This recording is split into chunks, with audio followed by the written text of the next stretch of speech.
sports in the city.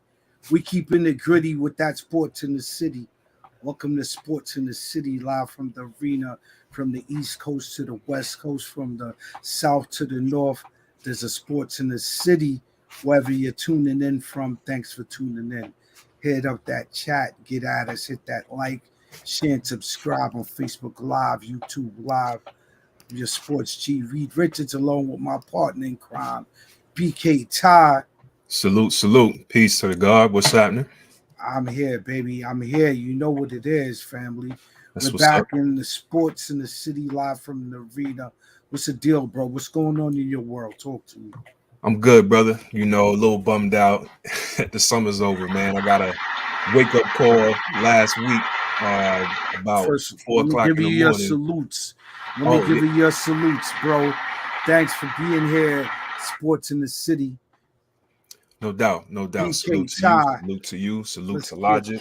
to Shout it. out to the iRant Network, Ranters Union. Salute to Sports in the 757 City. and the 718. Yeah, And shouts Sports out to in the everybody, City. regardless of what arena, field, or court you are on. Let's get Yes, into it. Sports in the City Oh, yeah. One more thing. TV, Hit the like button. Hit the the subscribe arena. button. Hit the notification button so you can be made aware of when we post new content. And Yeah, we once they hit appreciate your that support. subscribe. Yeah. Let's get to it. Strictly top shelf. We got the helmet to helmet NFL game of the week. The 49ers get upset by the Cleveland Browns. That was a hard hitting game, man. I had to really watch that. And that game was really crazy, man. That was one of the upsets of the week, man. And the 49ers got out muscled. They got out executed, losing a close one to the Browns 17-19. The 49ers, man, they just lost their first game of the year. The 49ers multi-headed monster got damaged, losing both CMC, Christian McCaffrey, and Debo to the Browns' physical style of play. The Browns defense is the monster of the week, man. Can I get that Godzilla music and roar, man? Their play was crazy. So,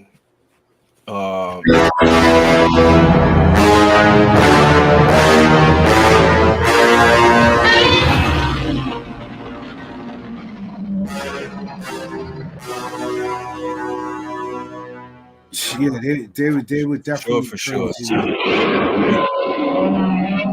Then the Eagles fall to the Jets. The Cowboys are on a one-game drive, bouncing back from last week's trouncing by the hands of the 49ers. Round ball around the world, the WNBA Finals, Las Vegas Aces have a commanding 2-1 lead on the New York Liberty. Live from the Dom in the AL and the NLCS playoff rundown, and the ALCS, the Rangers up 2-0 to the defending champion Astros in the battle for Texas. The Phillies keep mashing to take a 1-0 lead over the Diamondbacks in the NLCS. And jumping out the gym, we got the GOAT Simone Biles having a move named after her. That's the fifth one, man. She's off the charts, man. I'm just Simone Biles, you do the GOAT. That's all I got to say, man. For sure. And we're gonna get into that Niners versus the Browns game. That was the upset of the week, and I don't know. They got out physical, bro. They got out physical. The Niners started off strong with your man Christian McCaffrey scoring his 15th straight touchdown in a game. He scored at least one touchdown in at least 15 games. He's closing in on the record. He's I not thought he had the record. yet. What's the record? For the 49ers, he does. I know Rice has the record for 49ers, but but for the overall NFL, he doesn't have the record quite yet. Gotcha. I think he broke the 49ers record though already, right? Yeah, he did that, but Gotcha. the overall record, not yet. No. Can we take a look at that Christian McCaffrey touchdown? That was crazy, bro. But he got broke up in this game though. They sent him out. He got broke up. You know what's crazy about that?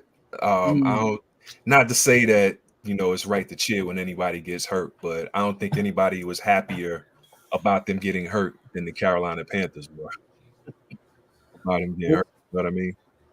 well, that hey, listen, if you're gonna attack a monster, you have to attack the heads. And we spoke about the 49ers being a multi-headed monster, and the first two monsters that were brought up were Debo and Christian McCaffrey, and then we put Purdy in. We can't forget the defense, but the defense is so swarming. It's you just put them in a group. You know, you don't name them off one by one every week, but you just know as a unit their defense is gonna go crazy. But Yeah, McCaffrey, man, was definitely on there. Yeah, man. Before the game even started, bro, the intensity was so high. There was a whole scuffle, man. That's yeah. how that's how the Browns were bringing it. And when I thought about this game, that's what came into mind. You have to be as physical or more physical than the 49ers. But they also have offense too. So Christian McCaffrey and Debo Samuels got knocked out the game. So that definitely gave an advantage to the Browns in that instance in this game.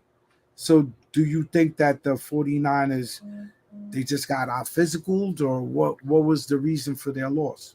So salute to Cleveland for having probably the best defense in the league Oh, there go the touchdown right there. and not getting the credit for it Yeah, there until goes that game. McCaffrey. Yeah. From what I understand, if I don't have the stats in front of me, but I think Cleveland in yards allowed right now have allowed I think 900 yards less than the next best team for yards allowed in the league.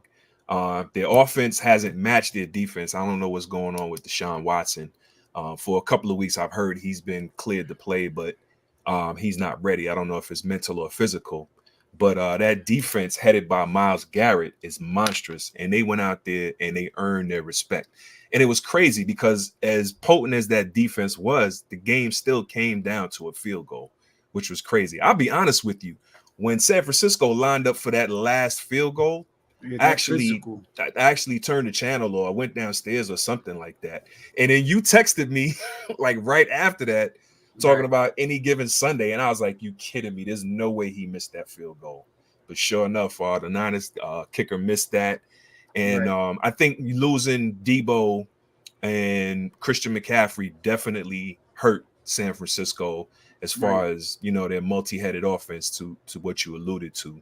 But yeah, you definitely got to give Cleveland their props, man. They definitely came to play ball, and actually a couple of analysts called this game, picked Cleveland to win this game because they said Cleveland's defense is something that San Francisco is a test that San Francisco hasn't seen this year. And this is San Francisco who went up against Dallas, who had arguably the best pass rush in the league at one point. And, they made Dallas defense look pedestrian. So this is definitely a great win for Cleveland, a big feather in their cap. Right. Right. And I definitely think San Francisco will bounce back, provided the health of Debo Samuel and Christian McCaffrey. All right. So in that game, they knocked out McCaffrey, so they held him to 43 yards, which I think was his lowest output of yardage so far this year. Correct. They knocked Debo out. He only had 11 yards. And the San Francisco receiving, they held Ayuk to 76 yards, under 100 yards. And then on the defensive side, as far as their offensive line taking care of their business, they only got 51 solo tackles, 77 solo tackles, as opposed now to the Cleveland Browns, bro. The Browns they were getting at the quarterback, man. They had total tackles for loss. They had like 51 and then 40 solo tackles. But the way they won was they had an interception. They had a nice average on their kick return. And they also won the special teams, which was the kicking, the punting, and the punt returns. So, and at the end of the day, they were just more physical. And then at the end of the game, the 49ers missed that field goal. I think Yep. we got that where at the time when that kick was going off, I was like, you know what? Brock Purdy did what he needed to do, but he can't play every position. And his stats for that game were not really like MVP caliber. They held Brock Purdy to 12 or 27, 125 yards, and 4.6 average yard per catch, one touchdown, one interception. And he was sacked 3 times. So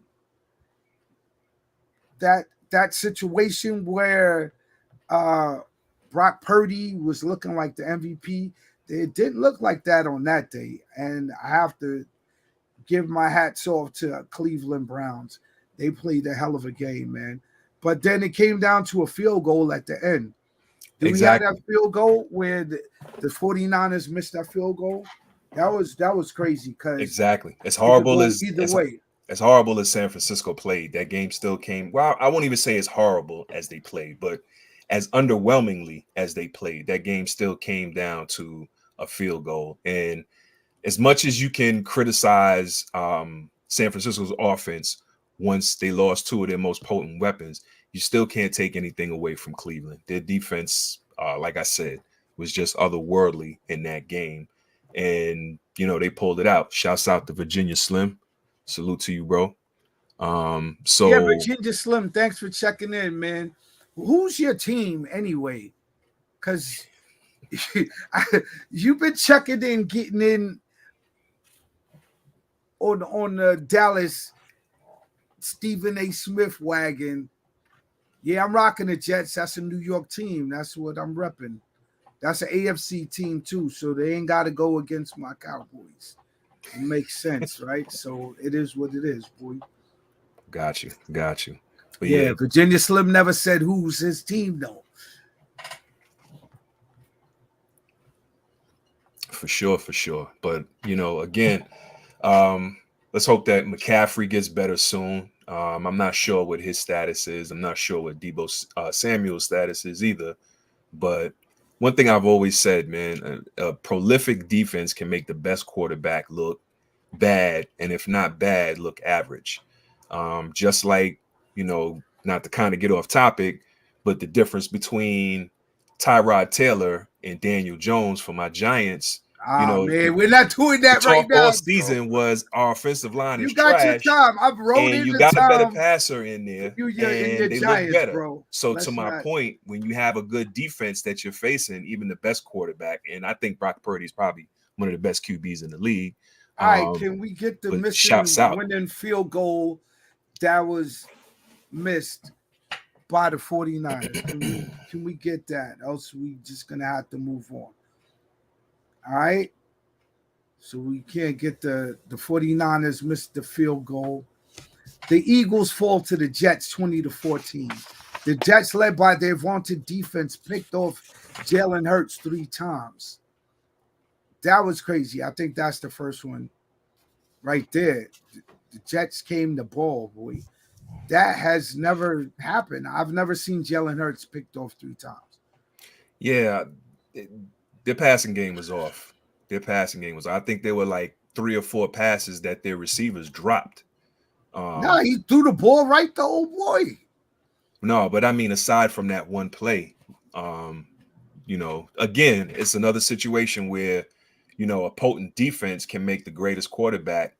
I won't say that's where the game was won right there. Make you call his abilities into question. The Jets with the 3 interceptions, that was the game right there. Well, absolutely. But aside from the interceptions, how many drop passes were there? Nah, not a lot. Because I saw him under pressure a lot. I didn't see a lot of drop passes. I didn't see that. I just don't see him playing the same style of ball that he played last year, but last year is last year. So we can't even account to that. There's defensive coordinators that have made adjustments. There's defensive coordinators that have made adjustments.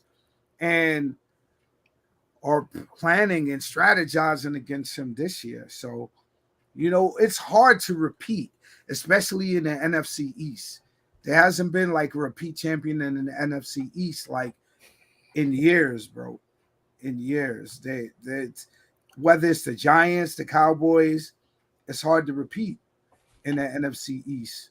But he got picked off so much, and that goes to the pressure that the Jets were putting on him. And I was like, wow, they were swarming. They had them at the line, and they were just pushing up on them. The Eagles, to their credit, they did have some people out with injuries, but it's the NFL, man. Everybody has injuries. So I was told. Yeah. Any given Sunday, brother. Any given Sunday. And you can't even use injuries as an excuse, man. That's why these teams are so deep. I mean, an injury to a prolific player can absolutely change your fortunes, as we've seen with San Francisco. But they still had a chance to pull that out. But with Philly, we're on Philly right now. Jalen Hurts just looked. He didn't. I won't say he didn't look himself, but to your point, the Jets defense definitely had him, I won't say shook, but took him out of his game. 3 interceptions. And definitely had him second guessing himself. 3 interceptions is definitely shook. The offense does enough to seal the deal.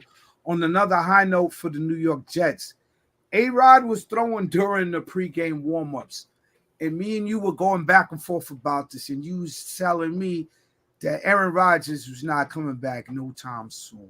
And he's hold your horses. He's already on the sideline, out of a boot. Aaron Rodgers is on the sideline during the pregame warm-ups, and he is throwing a football. Not saying he's in live action, so we're not going to jump the gun. I mean, his injury was to his foot, not his hand or his arm. So, he's not on crutches, though. He's not on crutches, though. I think to his detriment, man. I think to his detriment. He's not on crutches. But listen, we'll see. At the end of the day, if he can walk without crutches, who are we to say, that he has to walk with crutches, unless we're his doctor? Because the advancements. Because one of the things that I do remember, when it comes to that sports medicine, can we get the A-Rod throwing on the sideline? I agree with you as far as, because with Kobe came back early. He surpassed expectations of when people thought he was going to come back from his injury. Yeah, but he was still rusty when he came back, though. Doesn't matter. He didn't have to play quarterback. He didn't come back and, immediately jumping out the gym. All I'm saying is there he goes. He wasn't expected to. You're right.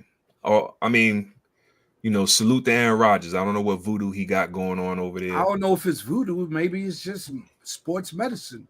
I would buy into that, but Virginia Slim, you a hater, man. Cut it out, bro. I would buy into that theory, man, if Aaron Rodgers was 29 or even 32 or in his 20s, man. He's 39 years old and ruptured his Achilles. I don't know. I don't know that there's any science. He's walking. Didn't you see the video? But from what I understand, I could be wrong. You're trying to speculate an argument to dispute the video that we just saw. I could be wrong, but from what I think I read the video is the proof in the pudding right there. I read somewhere that he did a procedure to more so stabilize it than to actually, get it to where he wants it to be fully healed. Like the treatment that he got was to make him able to play, not to really heal it. And I don't know how true that is, but like I said, 39 years old and Achilles injury. Well, everybody said, all the detractors said that he was not going to be able to walk for months. He's not Damian Woody. Damian Woody chimed in and he said it took him 3 months. Damian Woody, you're like 6'8", 300 pounds. Aaron Rodgers is more athletic. He's not the same build, but we're not going to harp on that. Like you said, time will tell. We're going to move on to the Dallas Cowboys bouncing back from last week's trouncing by the hands of the 49ers, defeating the Los Angeles Chargers 2017. And the Cowboys, I really question this game because it's to a point where I know you can beat the Chargers. I need you to beat the 49ers. I need you to beat the Eagles. I need you to beat the Lions, who are also in the conversation. For all intents and purposes, you may lose to the Buccaneers. And Dak, I need you to be more confident when you out there playing that game, man. You trying to be elite status quarterback and get elite quarterback money. You got to bring playoff games. You got to win Super Bowls in order to achieve that. So in that case, I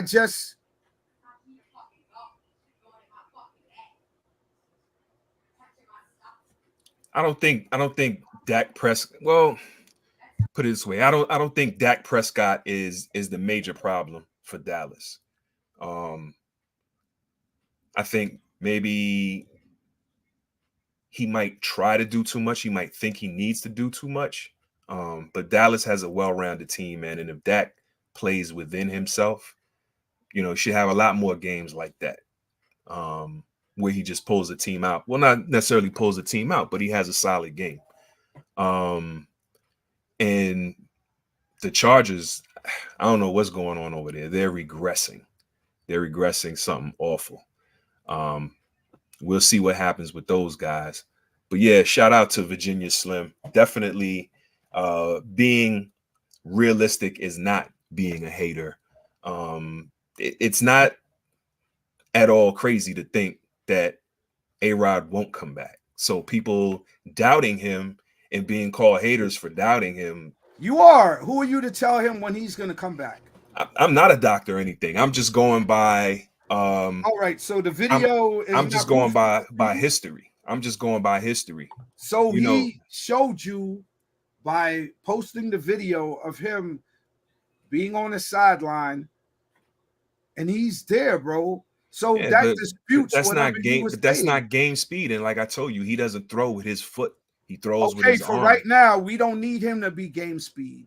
All the Jets need is for them to play their game, which is the defense that they are known for playing, which they just did against the Eagles, and Zach Wilson not lose the game. He doesn't have to win the game because the defense will do that. But he can't lose the game. That's all we need Zach Wilson to do. And like I said, I think if you get to the point where the Jets are in playoff contention, they are, and it's Zach Wilson that's behind center. Why would you go away from that once you got into the playoffs for a guy who's rusty? And we don't know what he's to Logic's point, one good hit and A-Rod is done potentially. You could be done with one good hit on whether you're injured or have a pre-injury or not. It's the NFL. It's a collision sport. But like I said, my point is that he won't be. I think he'd be doing the Jets a disservice trying to come back this season, especially if the Jets were in playoff position. Yo, you got to roll with what got you there, man. So says you, but at the end of the day, if he can stand in the pocket and release the football on the 3-step drop and make connections with wide receivers that Zach Wilson can't, then go for it. You ain't got to put him in positions, even if you just put him in situations where he comes in on passing downs and just make a third pass on the third down. He doesn't have to play all 4 downs. You could bring him in and out. You don't have to keep him in for the whole game. That's dumb. That's not dumb. That's strategy. That's strategy, because if he can throw a better pass than Zach Wilson and make a deeper pass, he's one of the all-time greatest passers. If he can stand in the pocket for a 3-step drop and hit his receivers, that's excellent. Why would you take Zach Wilson out of the game and put A-Rod in on passing? I just told you why. You're not listening. Passing downs. Why would you do that? I just told you that because Aaron Rodgers is a better passer than Aaron Rodgers is a better passer, and Aaron Rodgers is coming off an Achilles injury. So what? He's healing. I think Aaron Rodgers, and he's walking around, getting on the field this season will hurt the Jets. Ready to play. It will help them. He's going to be anyway. ready I think to that's play. the point because I think he has to show something incredible. All right. So what are you going to put on the line when Aaron Rodgers comes back? Field, let alone to be let back. All right. So again, I ask you, my friend, What are you going to put on the line when Aaron Rodgers comes back? What do you mean? What am I going to put on the line?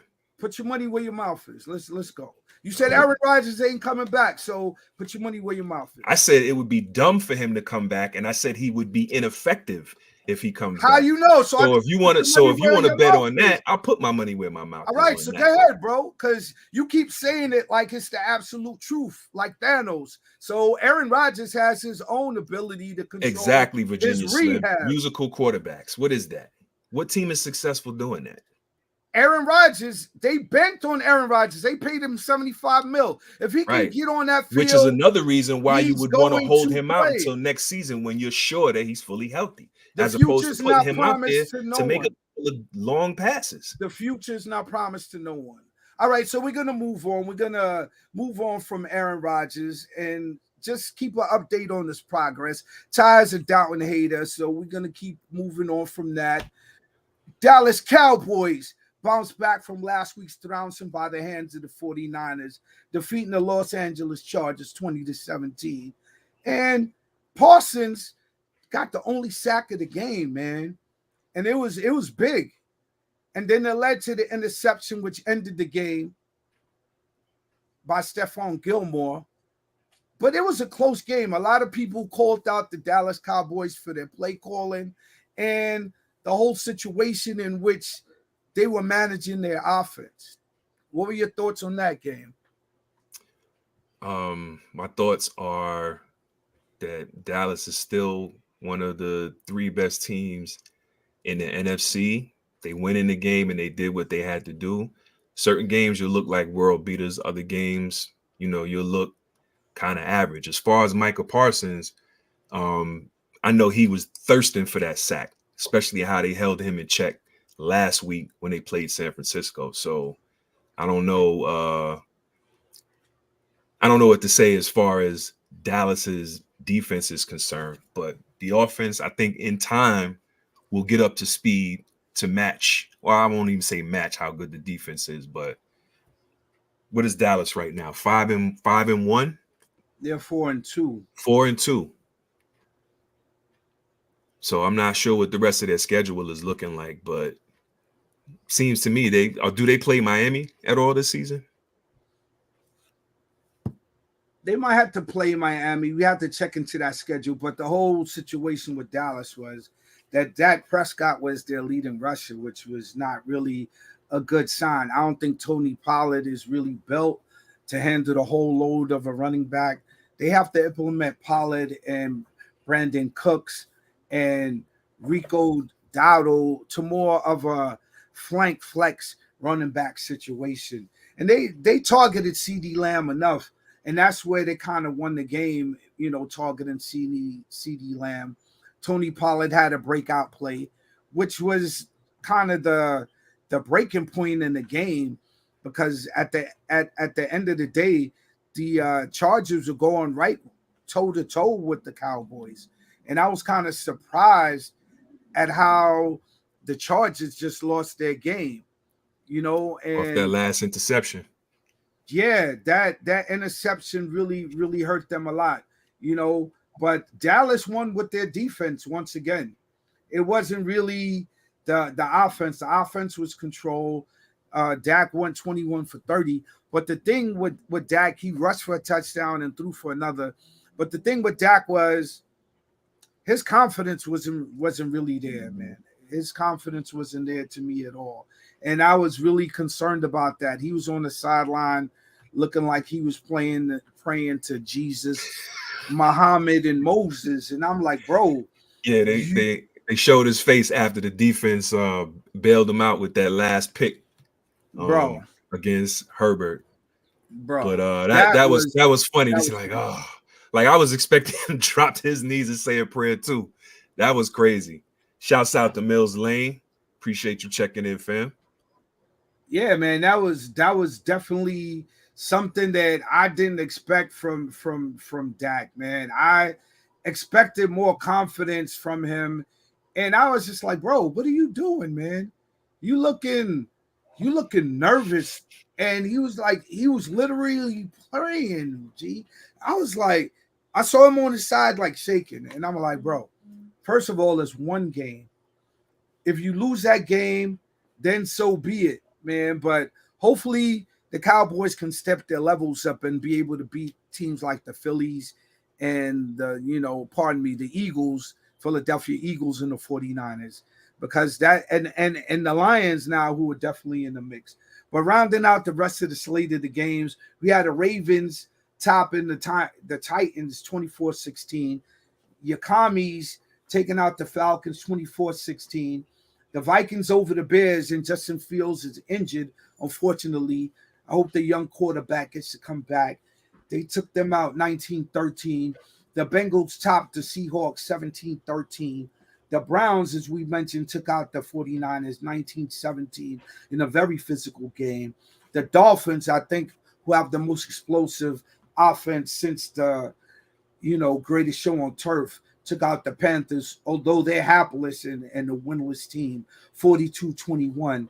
The Jaguars took out the Colts 37-20. The Texans and C.J. Stroud continue to roll as the young rookie quarterback continues to impress, 20-13. And the Raiders take out the Patriots 21-17. The Rams over the Cardinals 26-9. The Lions took out the Buccaneers 20-6. And the Bills took out your Giants 14-9 to round up the slate of games. Hey, it is what it is, bro. Don't be mad, bro. Tell your Giants step your game up, man. I'm not. We're gonna take it out on Virginia Slim and his commies next week. The commies, I don't know about that, man. But we definitely have to get into the Jets have hope, man. The Giants remain highly questionable, man. The Jets are sticking with Zach. A-Rod makes an impossible comeback. Ty is doubting it. Saleh keeps the team up, man. Because even if he comes back or not, they're keeping the morale up, man. You got to believe in something or you could fall for anything. Daniel Jones wasn't to blame for the Giants' woes at the time. The quarterback was injured in the loss of the fence. They ain't even protecting your man. And the Giants took another L, man. And Evan Neal, man, hasn't been spotted since putting his foot in his mouth, leaving no room for any hot dogs or hamburgers. He actually looked better. Don LaGreca, man, went on an epic rant, man. Gotta love Don LaGreca rants, man. Don LaGreca, can we get that rant from Don LaGreca? I listen to the K Show sometimes, hoping to hear a LaGreca rant. Here it goes, man. Here's your man. Right tackle Evan Neal looked up towards the stands, raised his arms, and gestured sarcastically. He said he did not flip off fans, but he did yell a clear message to them. They are booing us, so I said, boo louder, Neal told NJ Advanced Media on Wednesday. Why would a lion concern himself with the opinion of a sheep, he added. The person that's commenting on my performance, what does he do? Flip hot dogs and hamburgers somewhere? Are you kidding me? I'd cut his ass. I would. How dare you? These people pay your salary. They pay an obnoxious amount of money to park, an obnoxious amount of money for PSLs to sit there and watch this pap, and you call them hamburger flippers? What, you're so much better? I'd rather have a guy that's flipping hamburgers block than your piece of garbage ass. Who the hell are you to talk to fans like that? You piece of garbage. I hate when players do that. You're not above us. What, because you happen to play a sport? You're better than me. You're better than the people that pay your salary. These Giant fans were here before you, and they'll be here after your sorry ass is cut. What a piece of human trash. And I don't want to hear some apology. I don't want to hear, I was taken out of context. I didn't mean, I don't want to hear, done.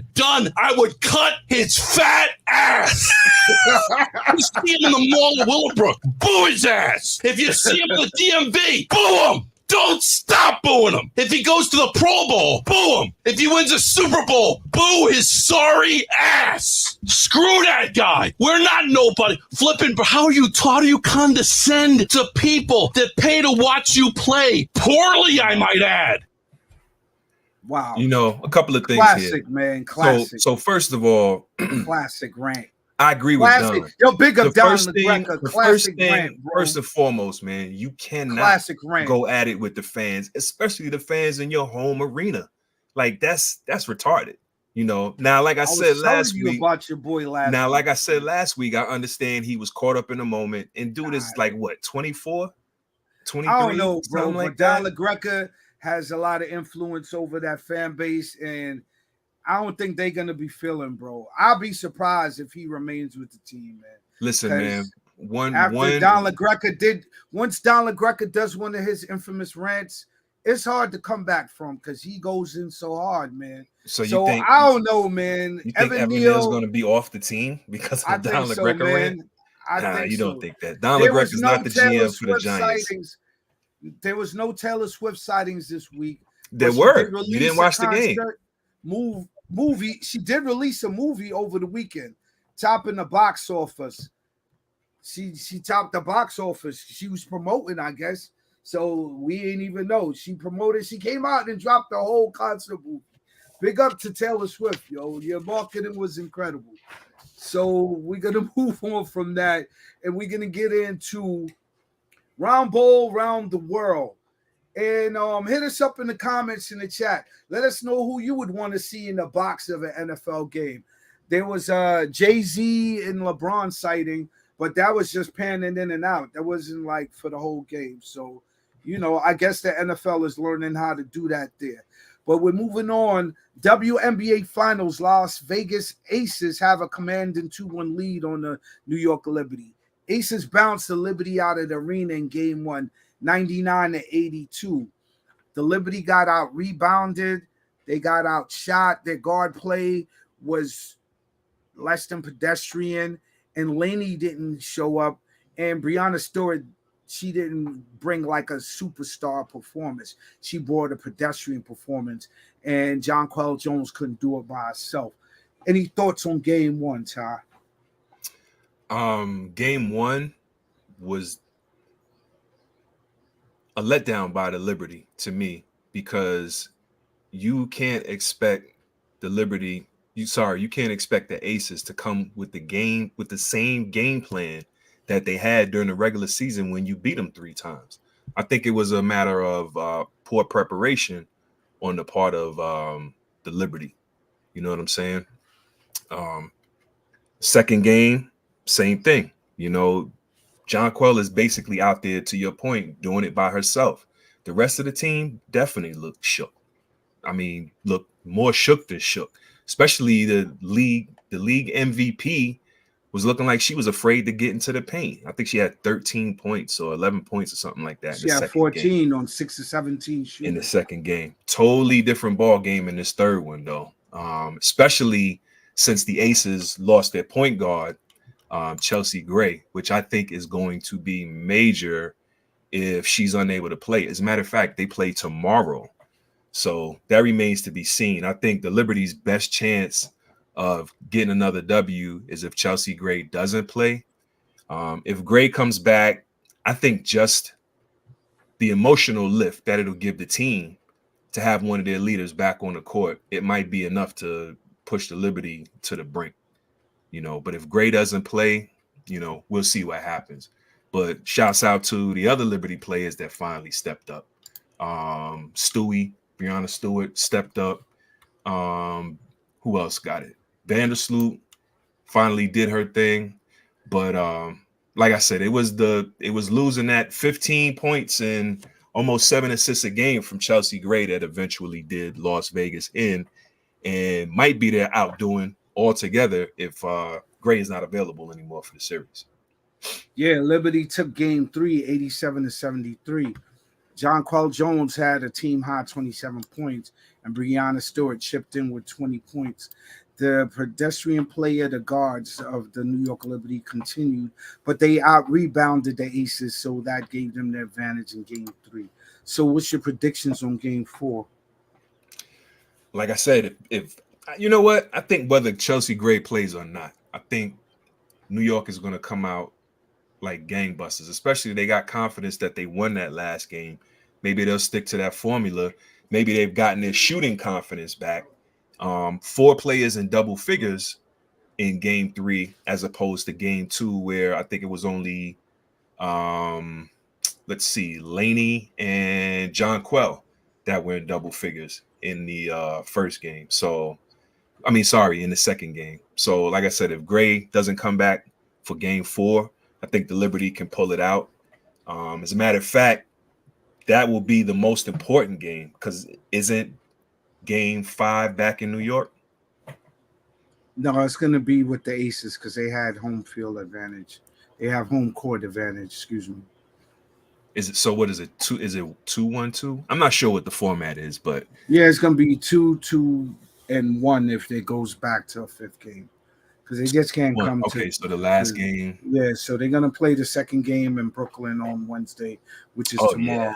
Oh yeah. And then they're going to go back to Las Vegas if a fifth game is necessary.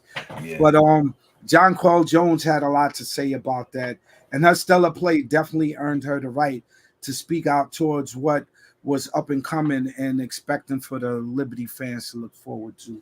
Do we have that footage of Jonquel Jones speaking on their exploits coming up for Game 4, New York Liberty?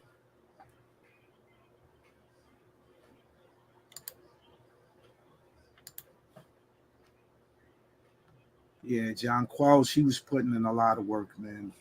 I was definitely appreciating her physicality because her physicality was definitely bringing an edge that the Liberty needed during the games because they were getting outplayed. They were getting out rebounded. It was just she was the only one that came to play so far. You know, finally she got some help in this last game. And so, you know, I don't even say you live by the three, you die by the three, but you live by the shots that you make, you know, in the WNBA. And I think Stewie was definitely more aggressive, stopped shooting so many threes and, you know, went to the hole more, got down in the paint more. So that's definitely a successful formula for the Liberty. It's something that they should definitely think about using in Game 4 as well. Yeah, she's definitely here. Let's hear what Jonquel had to say. Be over quickly. How did your team impose their will tonight and say, not in our house? We took it personal. We watched the film, and the film doesn't lie. We took it personal. We came out here, we played with heart, and we have our great fans behind us. You have been in the WNBA Finals 3 out of the last 5 years. This is the best I have ever seen you play. What depths are you finding within yourself right now? Man, just confidence and playing with heart and just trying to will my team and make sure they feel what it feels to be here. Breanna Stewart told me that the season turned around for this franchise when you started to find yourself. How did you change who this team is and what this franchise could be this season? Like I said, I took it personal. You know, it was a tough season, but I kept digging. I trusted the process. And, I mean, look at this. Look at this. This is a big crowd, a ton of great energy, but the work is not done. In many respects, it's only beginning. What will it take to get another win and extend this series? You have to come out with the same level of intensity. You have to play hard. You got to continue to make it hard for Vegas. No easy buckets for them, and continue to just ride this wave. What do you think the chances of the Liberty coming back and tying the series?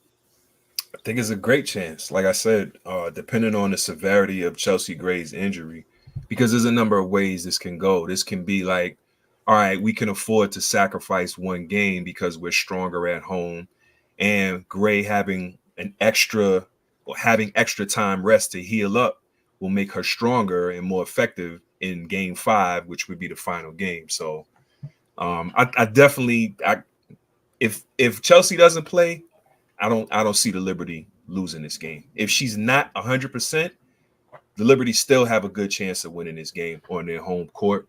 But if Gray is healthy, if Gray is available for Game 5 back in Vegas, we don't know what's going to happen, but it doesn't look good for the Liberty. Las Vegas is tough at home. Tough. That's gonna be a tall task. I can see them pulling out the next game at the Barclays because they have the home court advantage and the crowd behind them. They got to stick to the formula to their point. Going to Game 5, defense, man. Just play tougher defense. Play tougher defense and hit your shots. They have to rebound also because every game that they've got out rebounded, they've lost. So they have to definitely hit those boards when they miss a shot because they shoot up a lot of threes. So they got to get the rebounds, offensive and rebounds. Correct. Yeah, man. So moving along live from the Diamond, the ALCS and NLCS playoff rundown. The underdogs take the chalk out the mix, man. The Rangers lead the defending champion Astros 2-0 in the best-of-7 ALCS series. Dominant pitching, defense, and timely hitting is the order of the day for the Rangers. And game 1 had a key play made by Evan Carter, where we saw him make a play like the ball almost went out of the ballpark, man. But he was able to keep it in, and then he was able to double up Jose Altuve, who made a little league error. And we talk about base running. We did that with Bryce Harper. We talked a bit about it on several occasions where you're still grown men playing a kid's or a child's sport, and they're subject to human error and make mistakes, just like all of us are. And rounding the bases, Altuve missed touching second base on his way back to first base, and he got That's crazy. Up. That's yeah. crazy. Yo, he hit it to the deepest part of the park. Carter caught the ball. They didn't even throw it to first. They threw it to second. Right. That's heads up. That's a heady. That's a heads up. He forgot to tag. He forgot to touch second base on his way back to first after the ball was caught. And that's how he was doubled up. And they took it to appeal, but it's right there. They have it on camera. That's one of the things about the advancement of technology. You could miss what the human eye might miss. There it go. Boom. He didn't touch the bag on the way back. And they banged him out, which, as great of a player as he is, that was a rookie mistake. That was definitely a rookie mistake, man. And that cost a potential rally, and they lost the game 2-0, and the Rangers rolled on in the game 2 and edged the Astros 5-4. And a note that needs to be made is in game 1, the starter for the Rangers was Jordan Montgomery, who's a former Yankee. In game 2, Nathan Eovaldi, who's a former Yankee. So it begs the question, are the Yankees not managing their players properly, as they get edged again, Nathan Eovaldi, he had a bases loaded jam, bro. The bases were loaded. And got out of it. He got out of it, man. And 2 Ks that's what in the ground out or something like that, right? That's what helped him to get out of that situation, man. The box score for that game was crazy. There goes the strikeout. Right. 2 Ks and a ground out, I think it was. And the Astros have one of the hardest lineups to get through. And there goes your man Altuve again. He's not been doing too well in the series, man. And the Rangers are supposed to bring up Mad Max for game 3. Yep. And again, they lost the division on the last game of the season. And they've come back. They swept both of their previous series. And they look to sweep their way through to the World Series. 2 more games, and they're there. Going on to the NLCS, the Phillies power their way past the Diamondbacks in game 1. They hit like 3 home runs, bro. Like jumping out on them early, man. Brian Harper, hit a home run on his birthday. You have your man Castellano. He hit a home run. So the Phillies have definitely brought their power sticks to the game, man. What do you think about the Diamondbacks' chances in the series? I think if they keep serving up fastballs on the first pitch, it's going to be a wrap because Philly has a high-powered offense, man. And when they get out on you, it's hard to keep up with them. Like, to your point, man, their bats are special. And I was listening to, I forgot who it was, they were talking and saying that, it looked like Philly knew that Arizona would try and get, their pitchers would try and they played tight defense. Get ahead early on the count by, serving up fastballs early. And Philly's kind of like banking on that. As a matter of fact, that's what they did in this game. So I don't know. They had 3 solo shots, man. Exactly. Harper, Castellanos, and the other home run was hit. Leadoff home run by Kyle Schwarber. And he broke some type of record. First Yeah. pitch, bro. First pitch Yeah. of the game. He sent that joint. Crazy. Definitely. Tying a playoff record for leadoff home runs. The Phillies are definitely in a position where they just have a overpowering team right now. And I was telling a lot of cats when they were going up against the Braves that the Phillies can handle the Braves. They have as much power, they have as much pitching, and Their they have as defense much is not playoff bad. experience. Their defense is not bad either. Their defense is stellar. Yeah. So that's 1-0 Phillies, and they're gonna be playing tonight. So at 8:00 they should be playing in a few minutes, and we're gonna check that out. I think the Phillies are gonna go up 2-0. What do you think?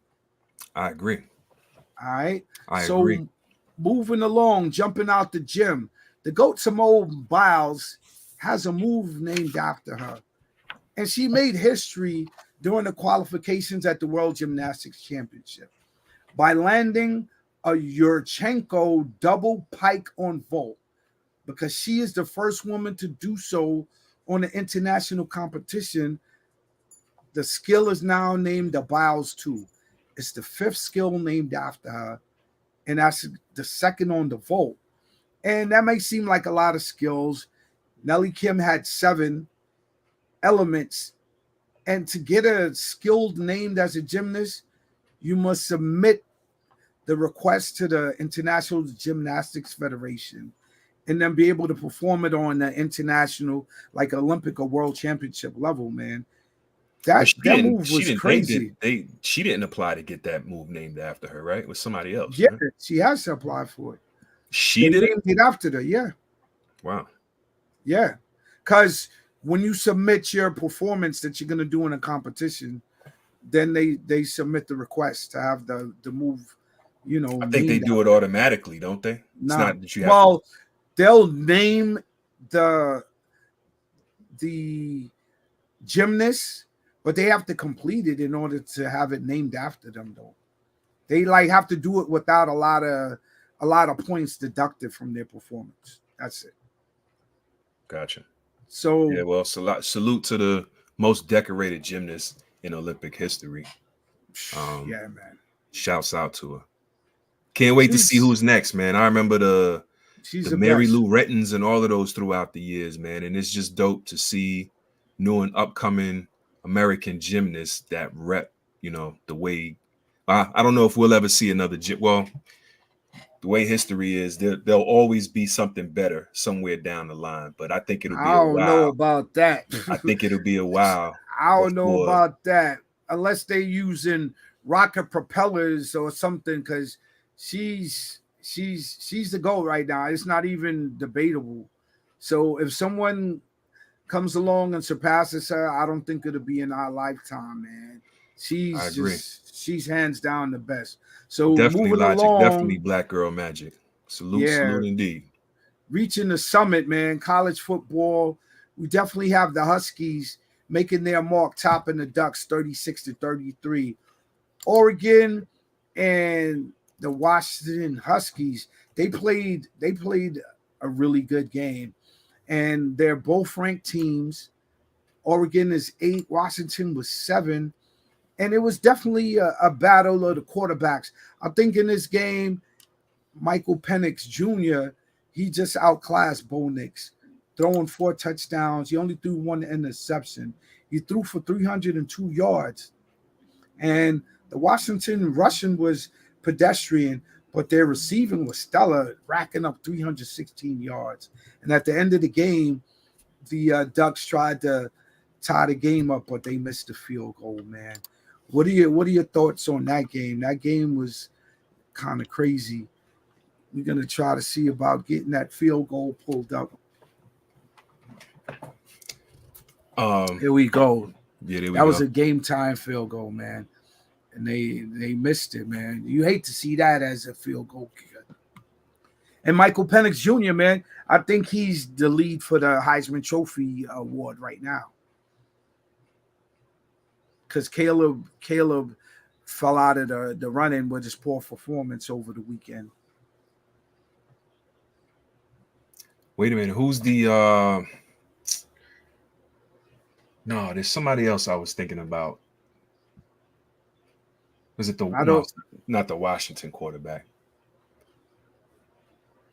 That's him. That's Michael Penix Jr. Oh, okay. So it is him then. Yeah, the Washington QB.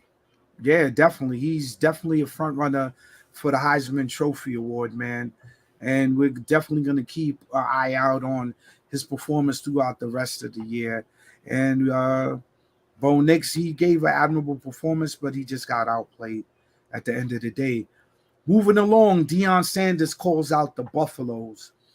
Deion Sanders, man, he was getting at his players because he was saying, like, look, you want to move around with my swag, you want to bite my style, you want to have my moves, but you got to play like how I play. You have to bring the same love and passion to the game.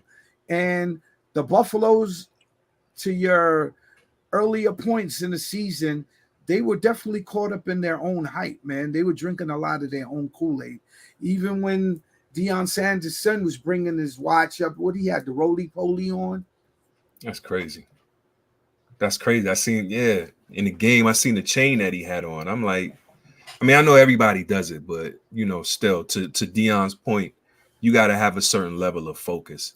And, one thing that I questioned about Deion, not so much in Jackson's. Well, I did question it before he, coached in Jackson State, and he showed me that he was taking the game serious. I know that exceptional players in any sport typically don't make the best coaches, because exceptional players, to Deion's point, they have a certain love or conviction or dedication to their craft that takes them to another level, surpassing their abilities. You have a lot of people that have exceptional abilities, but is a certain will that only superstars, that exceptional players have. And I think Deion was trying to, say that to his team, like, sometimes bring the passion, bring the love. Sometimes talent alone won't do it. You got to have dedication. You got to have the conviction to say, I'm better than these guys, and I'm gonna go out there and do whatever I got to do. I mean, even if it kills me. And I think that's the message that he was trying to convey. You want to swag like me, you got to have an unsurpassed love and dedication to the game, like I do. Right, exactly. And can we get that soundbite where Deion was letting his team know what it is? You got to bring that same dedication and love, man. And love come from your heart, man. What I just see real to the team is they got to make up in their mind: are they in love with this game, or are they in like with it? Right. Because when you love something, you give to it unconditionally. You give everything you got, without a shadow of a doubt. I am truly 100% in love with this thing, and I just want people to match me. Just match my passion, match my heart, match my love, match my consistency, just match my mannerisms, just match every darn thing I give to this game. One thing I will say about that, and this is kind of to the point that his critics have been making before the season started, about, his swagger, his arrogance, his tone. I mean, during that press conference, I didn't see the whole press conference, so I don't know if before or after he talked about X and O's, but good coaches definitely focus more on the X's and the O's and execution and things of that nature, as opposed to calling out their team's commitment. And to the point that I made before, that's one thing that separates good coaches from great coaches. Great coaches can motivate average people to do exceptional things. Right. And a lot of times, play coaches who were former superstars or who excelled in whatever sport that they played, they sometimes have these expectations of players. I can relate it mostly. I don't even think that's the case, though. I can relate it mostly to basketball, because you can name X players that were great. Discipline has a point, but every team at some point. Bro, they had a 29-0 lead at halftime. Exactly. So when things are going great, when things are going good, the mark of a true championship team or a quality team is how they handle adversity. This team hasn't shown. But that's the point that he was making. Do you just like it to try to have like a Deion Sanders primetime swag, or you really do love the game to make a mark on this game that's outside of Deion Sanders but part of his legacy? Because his son could be a great quarterback, because Deion never played quarterback. And if his son kind of reduces his mistakes and stop being so flashy and kind of take the X's and O's more seriously, and when you get up 29-0, you got to keep the pedal to the metal. You got to keep your foot on the gas. Absolutely. Yeah. So like I said, I will say this one thing that I won't even say it rubbed me the wrong way, but you're kind of feeding into the critics that call you arrogant and say you have an ego when they're asking you about the team, and you go on a rant for 2 or 3 minutes about how they need to have the same love and dedication and commitment. Maybe they need to hear that. That's what they need to hear. But okay, so at the end of the day, if they don't have the love and the commitment, then what? Because that's what he has to deal with. That's why it's a week-to-week coaching situation. He just don't get paid for 1 week. It's going to be a week-to-week, game-to-game situation, and Deion is equipped to handle that, and I'm sure they'll be all right. They're just going through some growing pains, and it's hard, to your point, to play for an all-time great like Deion, but at the same time, they have to understand. Hold on, let me finish. I don't know how hard. It is hard because, to my point, you are not Deion Sanders. There are a few people. I am not Deion Sanders. No one on that Colorado Buffaloes team is Deion Sanders. The closest one was Travis Hunter, and he got injured. And I don't remember Deion Sanders getting broke up and injured in any game. He was always on the field. He always showed up. He played offense and defense in college. He played offense and defense in the NFL. He played in the MLB. Like, they have a long way to go before they try to push along with that swag. But I think he gave them some good advice and gave them something that they needed to hear. So we're going to move on from that, but we're going to keep an eye on them Buffaloes because they got some growing to do. What about the NBA preseason? Wemby wows in the preseason. Have you gotten a glimpse of the generational talent? I do.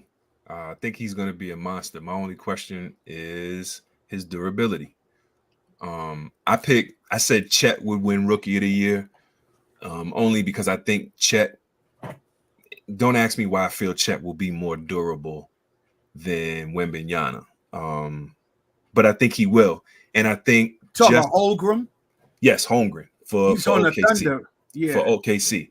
Okay, I think him being in the NBA atmosphere all of last year, even though he didn't get to play, he soaked up some stuff. So I think he has an edge over Wembanyama in that. One thing I will say though is I think watching him against it was this game. I think I watched a quarter of this game, or the game when they played OKC, and Victor Wembanyama is absolutely special, man. There were certain times he had certain kind of like, I don't even want to compare him to KD, but to be as tall as he is, but that's the closest, and have the handles that he has and the shooting, and then to have the dedication on the other side of the ball. Like, he is just as aggressive defensively as he can be offensively. So I think, I thought there was a little hype to it, but Wembanyama is definitely going to be special. I think the only thing that holds him back will be his health, will be his durability. And that's something that all big men, tall men, shall I say, very tall men, that's something that they all deal with. Foot problems, leg problems, something to that effect. Who knows? Maybe it won't affect him as much. Who's to know if he's still going through any growing pains or anything like that. He's 19, right? Yeah, you always hear about cats coming back the next season, measuring an inch taller than they were the previous season or whatever. So Right, he's still I think growing. he's still growing into his body. But yeah, man, you know, Where do when you see the Spurs with the addition of Wembanyama I think they're on still the going to be team? garbage. I think they're still going to be garbage. They're going to be garbage, but it's going to be must-see TV because Wembanyama is the new unicorn. You know, Right, he's doing right. stuff that nobody your size, nobody built like you does that or has done that. The So closest one is Kevin Durant, or absolutely. Dirk Nowitzki. You know, those flex fours. Dirk, I wouldn't even say Dirk. I say maybe Dirk can hit Porzingis. from anywhere. Yeah, but I'm not just talking about the shooting. I'm talking about as far as putting the ball on the floor. I don't know. This dude was doing crossovers and step back threes. Porzingis is often injured, so I'm not going to even. To your point, well, I'm not going to put Porzingis. I'm just saying offensively. I think Porzingis I don't think is a little more athletic. Up. Dirk wasn't really athletic. Dirk was a good shooter. He wasn't he got really it athletic done, but you know, he got it done with his shooting. But we're talking about the position Wembanyama that brings he's playing. way more to the game. Wemby brings way more to the game than just shooting. I don't think Porzingis is a good prototype. Only reason I said Porzingis was because of Kevin Durant is closer. Was because of his versatility on both sides of the ball. I would say Durant more. He's a giant that can drop 25 on you and have 3 blocks. How tall is Kevin Durant? KD is like 6'11". All right, so I think that's for all intents and purposes they say 7 feet. Wembanyama, I think as far as the prototype of the play, Durant is much more of a better example than Porzingis.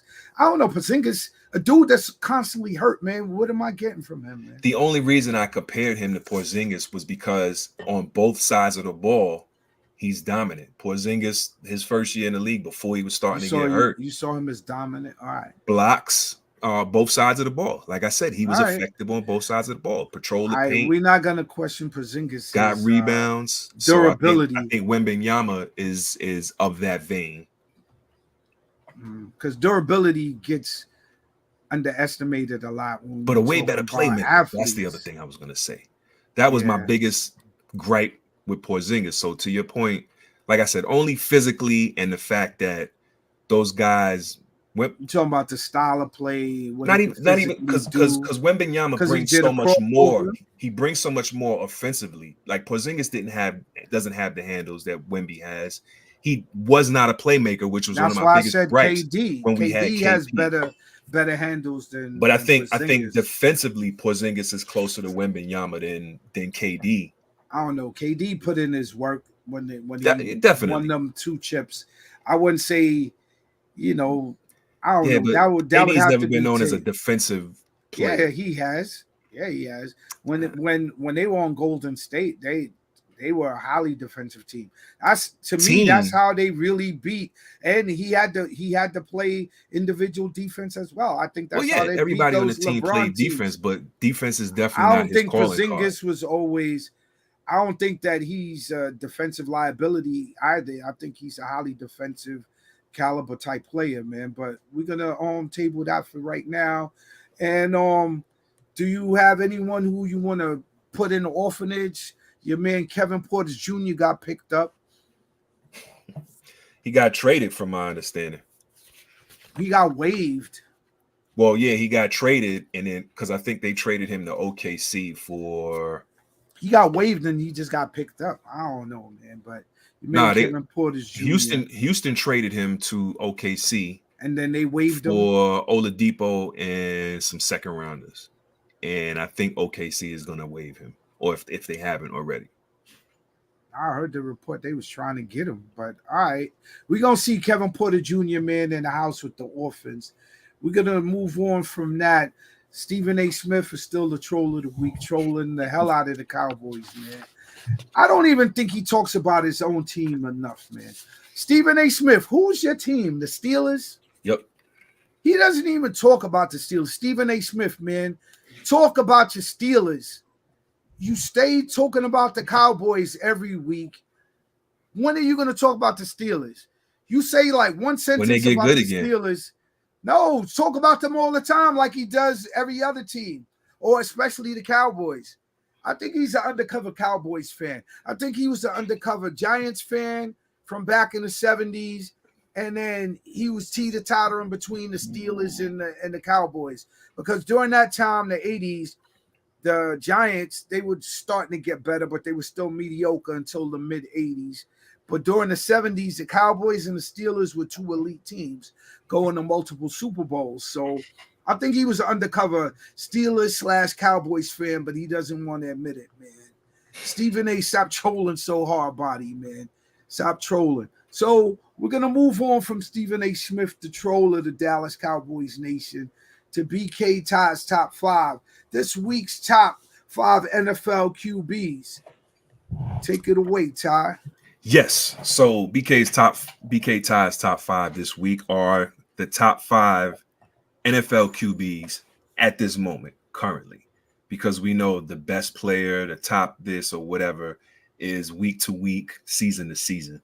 So without further ado, coming in at number 5, Kansas City's own Patrick Mahomes, or Mahomie, as my dad calls him, from the 5-1 Kansas City Chiefs. 15, almost 1,600 yards so far, 11 touchdowns, and 5 picks. And I think the early season struggles against the Jets, not just the Jets, but the struggles throughout the season so far, and not having Kelsey for a couple of games in the beginning, have made them look, have made Kansas City look less than stellar. But Patrick Mahomes is absolutely still one of the best quarterbacks in the league. A lot of people are already starting to debate on whether or not, he's one of the best quarterbacks in the history of the game just because of his ability, not so much because of his accomplishments. So shouts out to Mahomes at number 5. Number 4. He got 2 chips, don't he? He got 2 chips. Absolutely. Yeah, absolutely. So he's definitely in the conversation. Absolutely. Coming in at number 4, we got Jared Goff from the 5-1 Detroit Lions. Detroit is definitely stepping their game up. Jared Goff is definitely one of the best QBs in the league right now. 3 picks, but 1,600 yards and 11 touchdowns. And Detroit is 5-1. So coming in at number 3, we have Tua Tagovailoa. Tagovailoa. Yeah, we'll just say Tua from Miami. Tua Tagovailoa. Tungalo. Yeah. Nah, not tongue. Pause. Tua. Let's just say Tua right now from the 5-1 Miami Heat. Incredibly high-powered offense, man. 1,800 yards passing so far. That leads the league for the NFL this season. They average 350 a game. Yeah, 14 touchdowns and 5 picks.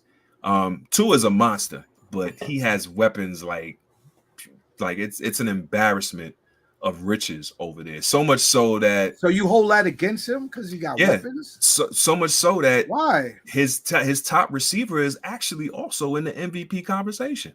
Nah, it'll never happen.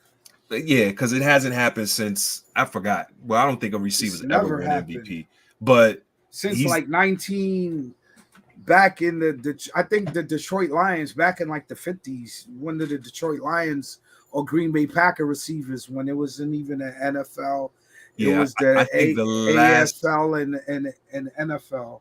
I think the last receiver that got consideration was Randy Moss when he played with Brady and them guys. He only got 1 vote.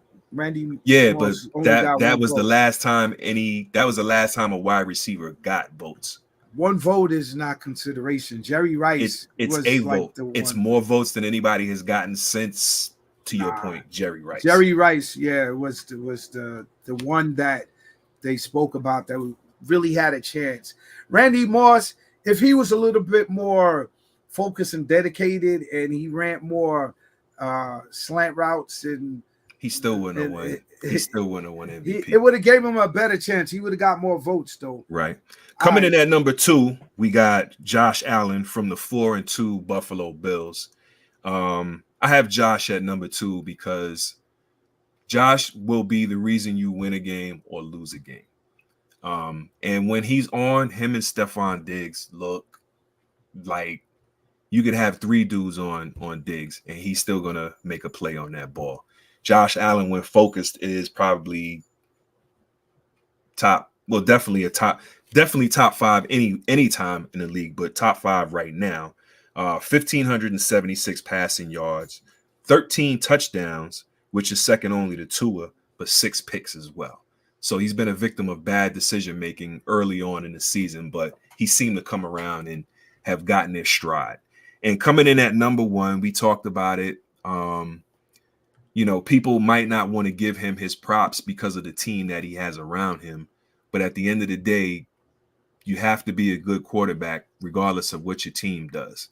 And Brock Purdy for the San Francisco Giants, for the 5-1 San Francisco Giants, is my pick for the number 1 quarterback in the league right now. The least amount of yards, but has only thrown 1 pick to 10 touchdowns. So recapping the number 5, we have Patrick Mahomes from Kansas City at 5. Number 4, we have Jared Goff for the Detroit Lions. Number 3, we have Tua Tagovailoa. Haha, got it right. Number 2, we have Josh Allen from Buffalo. And coming in at number 1, who finally took their first L of the season this past weekend, Brock Purdy for the 5-1 San Francisco Giants. And that's top BK Ties, top 5 this week. I would have to say I had to say that Purdy, although he has been doing a great job of managing the 49ers offense, he lacks experience, and that showed when he lost Christian McCaffrey and he lost Debo in this last game. Mm-hmm.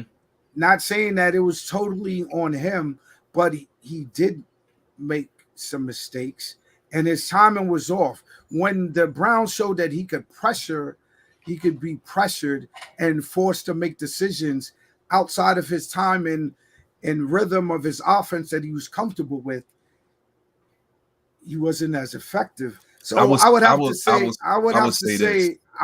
say this.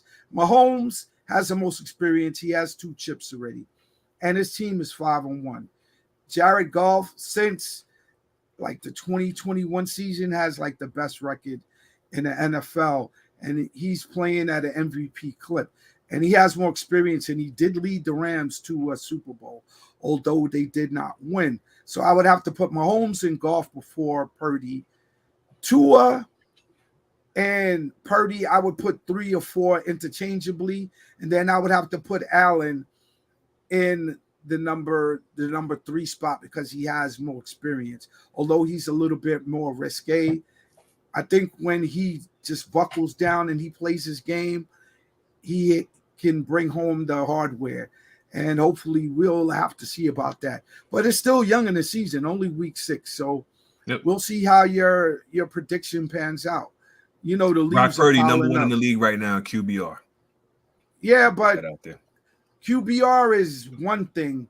That's chalk. But at the end of the day, Matthew Stafford is a number 8 quarterback QBR rated in the league right now.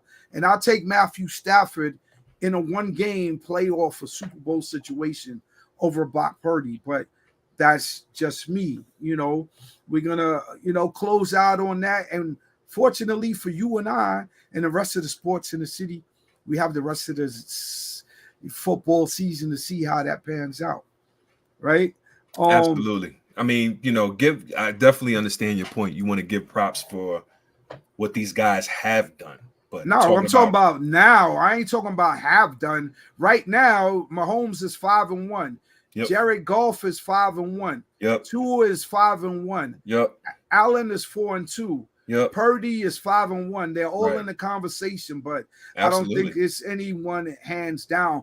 But on the basis of experience, if I had to take a stance where, okay, we're going into the playoffs, who do I want as my quarterback? I'm definitely going to have to take Mahomes, So that's just the way I saw it on that one. But your list is I give it a B, at least a B plus, because Purdy, to me, you got to win some playoff games, and you got to go to a NFC championship. You got to go to a Super Bowl. You got to win playoff games. Yeah, so What, before I go, knocking the Cowboys out the playoffs? I don't know, games? boy, but hopefully, Of course you don't know. The Giants you ain't don't gonna know. be there. The Giants ain't We're gonna not be talking there. about the Giants. We're not talking exactly. about the Giants. So we're talking about these. Stephen top A. You know, as a matter of fact, I wouldn't Stephen even be don't mad. You troll could the switch up Cowboys. you could switch up the order of the 5 QBs, but to me, these are the unequivocal top 5 QBs in the league right now at this moment. Possibly. It's debatable, you know, because Possibly. you got Jalen Hurts as well. He's on a 5-on-1 team. So it's possible, you know. But I respect your list. I gave it at least a B, bro. B for my brother. Closing out. Next week, we're gonna feature.